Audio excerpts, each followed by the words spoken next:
Incubation Center. Interactive sessions. Nikkei++ Grade University. KL, deemed to be university. ఆంధ్రప్రదేశ్లో విజయనగరం జిల్లా విజయనగరం పట్టణానికి సమీపంలో 5 కిలోమీటర్ల దూరంలో రామనారాయణం రాముడు ధనస్సు విల్లు ఎక్కుపెట్టినట్లుగా అతి సుందరంగా నిర్మించినటువంటి కట్టడాన్ని అయితే ఈరోజు మనం చూడడానికి వచ్చాం. మనం అందరండి చూసి వద్దాం మనం కూడా.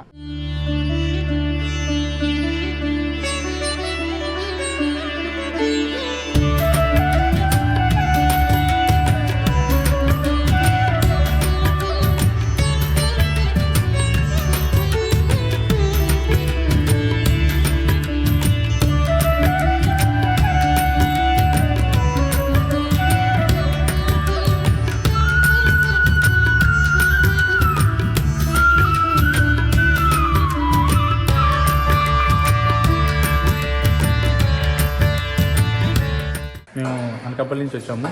ఇక్కడ ఈ లొకేషన్ రామనారాయణ గురించి తెలిసిన తర్వాత చాలా రోజుల నుంచి చాలా ఇయర్స్ నుంచి చూద్దాం అనుకుంటున్నాము. ఫ్యామిలీ ట్రిప్ ప్లాన్ చేద్దాం అనుకున్నాము, బట్ మాకు అవ్వలేదు. బట్ లక్కీగా ఈసారి మా ఫ్యామిలీ అంతా కలిపి ఈ ట్రిప్ ప్లాన్ చేసుకున్నాము.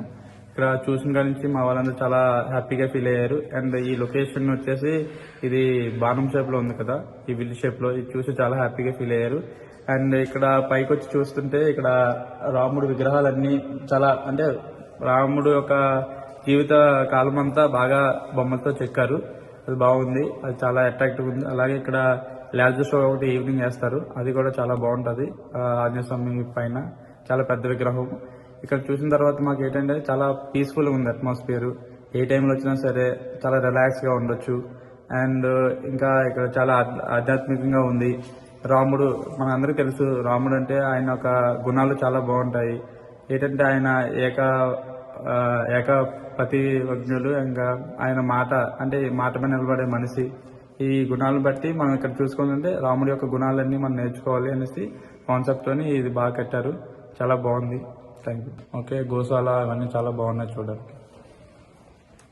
మేము అనకాపల్లి నుంచి వచ్చాము గుడి చూడడానికి విజయనగరం. ఈ గుడి రామాయణం అంతా ప్రతిదీ ఎలా ఉందో చూడడానికి వచ్చాము. ప్రతిదీ కూడా బాగా ఇక్కడ బొమ్మల రూపంలో బాగుంది.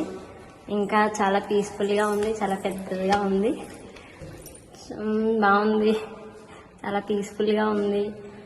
ఇంకా రామాయణంలో మొదటి నుంచి లాస్ట్ వరకు ఏదైతే మనం విన్నామో అవన్నీ ఇక్కడ చూడడానికి అది బాగుంది అన్ని. ఇంకా ఫొటోస్ అవి తీసుకోవడానికి కూడా మంచి ప్లేస్ గా ఉంది.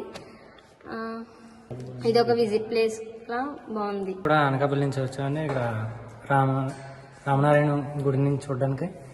ఇక్కడ ఫస్ట్ నుంచి కూడా రామాయణం మొదటి కాండ నుంచి చివరి కాండ వరకు విగ్రహాల రూపంలో కళ్ళకు కట్టినట్టు చూపించారు. ప్లస్ చాలా పీస్ఫుల్ గా కూడా ఉంది. ఇక్కడ గుడిలో ఎంత ఎండలో వచ్చినా మాకు చాలా పీస్ఫుల్ గా అనిపించింది. మొత్తం చూడడానికి చాలా చల్లగా కూడా.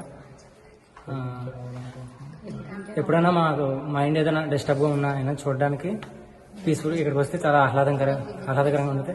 ఎన్విరాన్మెంట్ కూడా చాలా బాగుంది. ఇక్కడ పచ్చని గడ్డి అండ్ ఆవులు కూడా చాలా బాగా అనిపించాయి మాకు చాలా పీస్ఫుల్ గా అనిపించింది. చాలా మైండ్ రిలాక్స్డ్ గా. లేదండి, ఇదే ఫస్ట్ టైం ఇలా మా రిలేటివ్స్ ద్వారా తెలుసుకున్నాం. ఇక్కడ అలా చూడడానికి వచ్చాం. చాలా అయితే నచ్చింది. ఎప్పుడైనా మాకు ఏమైనా అనిపించాలన్నా ఇక్కడికి వస్తుంది. బాగా రామాయణ ప్రాంగణం బాణం ఆకారంలో ఈ దేవాలయం నిర్మాణం చేసుకుని ఉన్నది.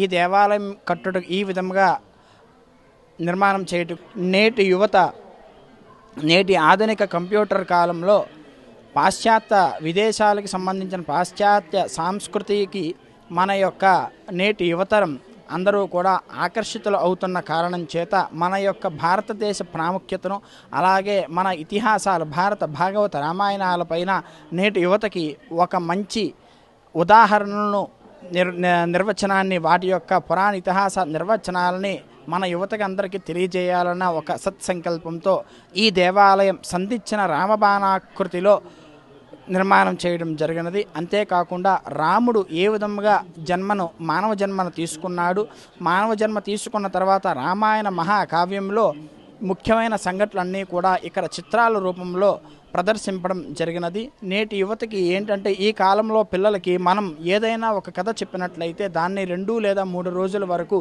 జ్ఞాపకం పెట్టుకుంటారు. తర్వాత ఆ కథను, ఆ కథా అంశాలను కూడా మర్చిపోతూ ఉంటారు.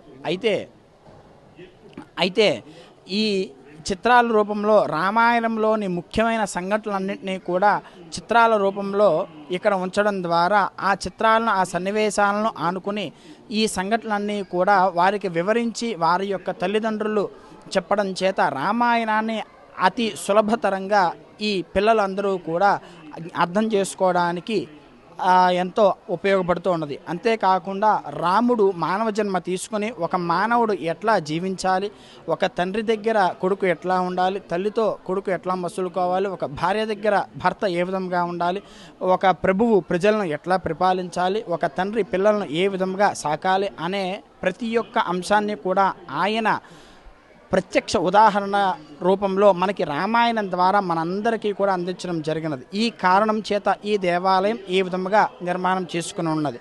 అయితే ఈ దేవాలయంలో ప్రధానంగా 4 దేవాలయాలు ఉన్నవి. మొట్టమొదటిగా ఆలయ ప్రాంగణంలోకి మనం ప్రవేశించిన తరువాత విజయ గణపతి స్వామివారు మనకి మొట్టమొదట దర్శనమిస్తూ ఉంటారు. వారికి శ్రవణ నక్షత్రం రోజున విశేష పంచామృత స్నపన చేయడం జరుగుతూ ఉంటుంది. ఈ దేవాలయానికి ప్రధాన దేవాలయం అయినటువంటి రామచంద్ర ప్రభువులకు ప్రతి మాసంలో పునర్వసు నక్షత్రం రోజున అభిషేకము, అదేవిధంగా శాంతి కళ్యాణం కూడా నిర్వహించబడుతూ ఉంటుంది. ఈ దేవాలయానికి మరొక ఆకర్షణమైన దైవం ఎవరంటే అభయాంజనేయ స్వామివారికి ప్రతి నిత్యము కూడా మహాహారతి ఇవ్వడం జరుగుతూ ఉంటుంది. హనుమాన్ చాలీసా దండకాన్ని లేజర్ షో రూపంలో స్వామివారి పైన ప్రదర్శింపబడుతూ ఉంటుంది. అదేవిధంగా ప్రతి మంగళవారం స్వామివారికి విశేష అర్చనా కార్యక్రమాలు కూడా జరుగుతూ ఉంటాయి. కావున భక్తులందరూ కూడా ఈ వసంత నవరాత్రుల్లో స్వామివారి దేవాలయంకు విచ్చేసి స్వామివారిని దర్శించి తిలకించి తరించవలసిందిగా ప్రార్థన చేస్తూ జై శ్రీరామ్, జై జై శ్రీరామ్. ఇది పరిస్థితి. అయితే ఈ రామనారాయణలో ప్రధానంగా చూసుకుంటే రాముడు పుట్టుక కారణం అక్కడ నుంచి చివరి వరకు మానవుడు ఏ విధంగా వ్యవహరించాలి, సమాజంలో ఏ విధంగా ఉండాలి, అన్ని విధాలుగా కళ్ళకి కట్టినట్లు ఈ యొక్క రామనారాయణంలో ప్రతి ఒక్క అంశాన్ని కూడా వివరించడం అయితే జరిగింది. ప్రధానంగా చూసుకుంటే ఇటువైపు రెండు ఘట్టాలుగా ఒకవైపు విభజించడం జరిగింది. ఈ 72 ఫోటోల్లో అయితే మాత్రం ఈ చిత్రాలని చిత్రీకరించి ప్రజలకు చూపించడం అయితే జరుగుతుంది. అయితే ప్రధానంగా దీనికి సెంటర్లో ఒక స్పెషల్ ఎపీరియన్స్గా కనిపిస్తున్నటువంటి ఆంజనేయ విగ్రహం అయితే ఉంటుంది. ఈ ఆంజనేయ విగ్రహం ప్రతిరోజు కూడాను మంగళహారతి ఇచ్చి దీని మీద లేజర్ కిరణాలతో పాటు దీని మీద అయితే మాత్రం లేజర్ షో అయితే వేయడం జరుగుతూ ఉన్న పరిస్థితి చూస్తుంటాం. అయితే దీనికోసం అయితే మాత్రం ఇక్కడికి వచ్చినటువంటి భక్తులకైతే మాత్రం స్పెషల్ అట్రాక్షన్కి అయితే కనిపిస్తుంది. అంతేకాకుండా ఈ యొక్క ఆలయంలో 2 వైపులా చూసుకుంటే ఒకవైపు లక్ష్మీదేవి, మరోవైపు సరస్వతీదేవి, ఈ 2 వైపులా కూడాను కనిపిస్తుంటారు. అయితే ప్రధానంగా ఈ యొక్క ఆలయం విల్లు ఆకారంలో ఉండడంతో ఒక రకమైనటువంటి అట్రాక్షన్కి అయితే ఇక్కడ ప్రధానంగా కనిపిస్తుంది. ఇది ప్రధానంగా ఆధ్యాత్మికతతో కూడుకున్నటువంటి సందర్శనీయ ప్రదేశం అనేది చెప్పవచ్చు. కెమెరా పర్సన్ నాయుడుతో రాజేష్, RTV విజయనగరం నుంచి. మరిన్ని వీడియోస్ కోసం ఛానల్ ని సబ్స్క్రైబ్ చేయండి. లేటెస్ట్ అప్డేట్స్ కోసం వాట్సాప్ ఛానల్ ని ఫాలో చేయండి. అండ్ లింక్ డిస్క్రిప్షన్ లో ఉంది.